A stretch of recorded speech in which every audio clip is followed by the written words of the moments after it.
Свята закінчилися, гості розійшлися, а наш холодильник все ще повний.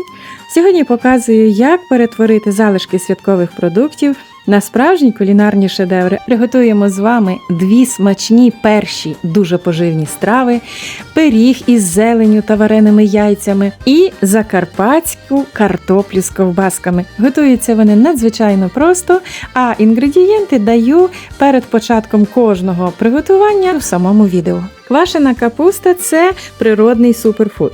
При термічній обробці частина вітамінів втрачається, але молочна кислота залишається, що робить капусняки обидва ідеальною стравою для травлення після важких м'ясних страв. Готуємо страву із природнім загущувачем, адже кукурудзяна крупа робить її густою природним шляхом, вивільняючи крохмаль під час повільного томління. Заправляємо все це тушкованим на цибулі м'ясом, улюбленими прянощами, посипаємо зеленню і смакуємо. Такий капусняк світиться на столі та піднімає настрій навіть у похмурий день. Наступний капусняк із квашеної капусти вийде просто чарівно неповторним, якщо приготувати його на основі сушених грибів або свіжих. Чудово підійдуть навіть смажені печериці. Капусняк із сушеними грибами є набагато поживнішим, адже за вмістом білка вони перевершують навіть яловичину. Саме тому грибний капусняк здавна вважався повноцінною заміною м'ясним стравам під час посту, або ж після отих великих застіль, коли наш організм просить відпочинку. Ну і гриби містять природний глутамат, який робить смак овочевого бульйону глибоким і насиченим без жодних хімічних добавок. Є ще одна відмінність цього капусняку. Тут квашену капусту ми будемо тушкувати разом із овочами на вершковому маслі. Це додатково підсилить смак страви. Поки овочі із капустою тушкуються, ми паралельно на іншій пательні можемо підсмажити печериці, або ж підсмажити додатково оті сушені гриби, які ми намочували попередньо. До речі, юшку, в якій настоювалися гриби, не виливайте. Її потрібно ретельно процідити і додати в самий капусняк. В мене ж гриби сушені, тому я ретельно їх відцідила, юшку залишила, як я вже сказала, а самі грибочки додаю до овочів, які вже достатньо протушкувалися, і капуста стала досить м'якенькою. Вливаю трохи овочевого бульйону, який паралельно кипить у каструлі, і дотушковую овочі вже майже до готовності. Як завжди, додаю свої улюблені прянощі, а в кожної господині вони є свої.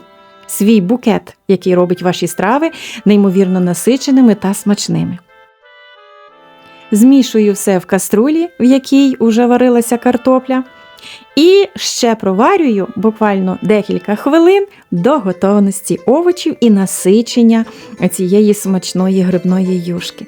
Друзі, повірте, це настільки неймовірний аромат в хаті, це настільки незабутній смак, що така страва сподобається кожному члену вашої родини, вашої сім'ї. Тож готуйте, будь ласка, із задоволенням смакуйте і не забувайте про те, що треба підписатися на «Кухня як релакс», якщо ж ви ще не з нами, аби не пропустити наші нові майбутні відеорецепти української автентичної кухні.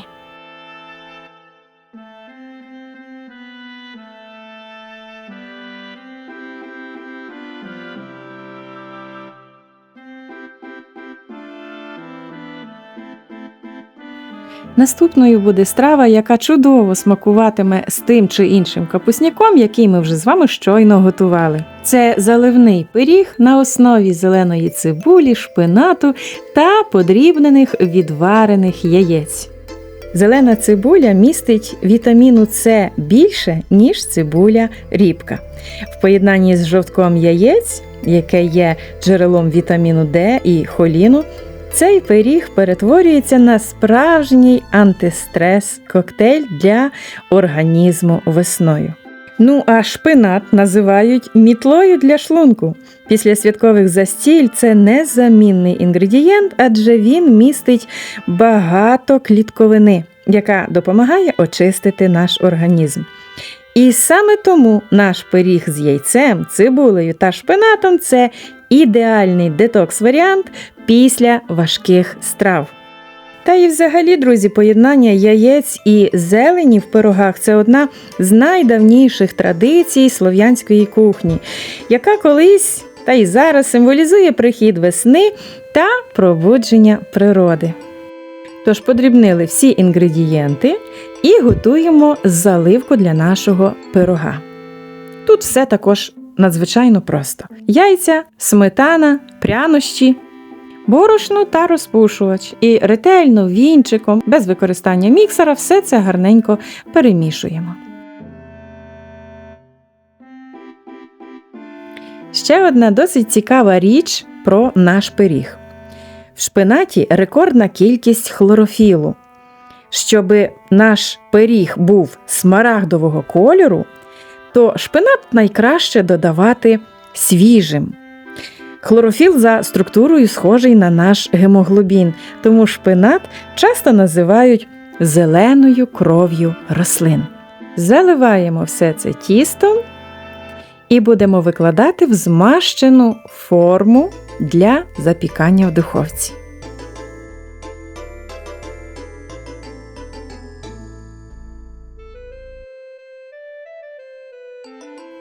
Пиріг можна подавати вже вийнявши його з духовки, але я роблю ще один дуже такий важливий крок. Змащую і насичую його збитим яйцем з молоком. І потім ще на 10 хвилин ставлю в духовку. Це забезпечує пирогові додаткову вологість і дає дуже яскравий насичений колір. Спробуйте такий прийом і вам обов'язково сподобається, ви оціните. А я тим часом хочу щиро подякувати кожному з вас за вашу підтримку коментарем, вподобайкою, за те, що поширюєте мої рецепти, аби українські страви стали ще більш популярними.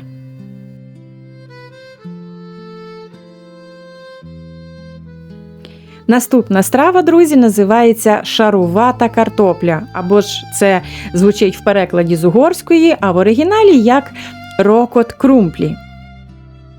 Детальний рецепт приготування цієї страви в мене є на каналі. Тож використаю цю ідею рецепту, аби нагадати вам, що ж можна приготувати, коли залишається після святкувань багато різноманітної домашньої, купленої ковбаси, шинки, м'яса та відварених яєць на Великдень. І все, що нам буде потрібно, відварити в кожушках попередньо картоплю. Чому в кожушках? Тому що так вона менш водяниста і більше зберігає свої корисні властивості. Мені здається, що це одна із найбільш раціональних страв у світі. І справжні гурмани дійсно розуміють цінність рокот крумплів. Та і кожна господиня на Закарпатті має свій варіант приготування. Це я зрозуміла із коментарів під оцим відеорецептом в мене на каналі. Але є і одна особлива риса. Справжні знавці кажуть, що в рокот крумплі не можна шкодувати сметани. Саме вона при запіканні поєднується з жиром від ковбаси і створює оцю саму легендарну, золотисту, апетитну скоринку.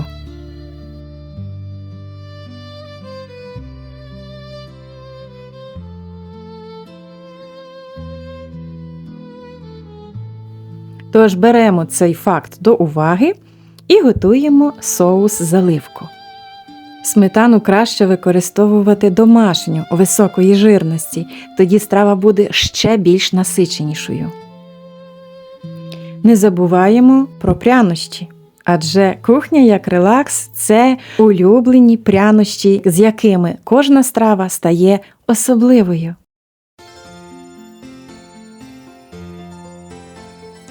Солити заливку також потрібно, пам'ятаючи про те, що всі сорти ковбас, які ми даємо до рокот крумплів, вже є солоними.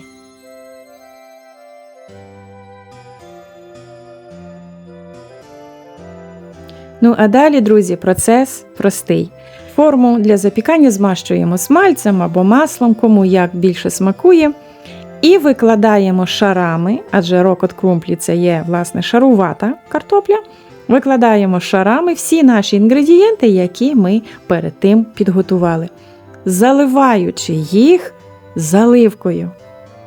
Можна це робити поступово, тобто заливку прошаровувати також між кожним інгредієнтом, а я ж заливаю відразу зверху, коли вже всі інгредієнти викладені. Мені подобається так більше. Щодо цибулі, її можна викладати як подрібну сиру, так і попередньо протушкувати. Це також справа вашого смаку.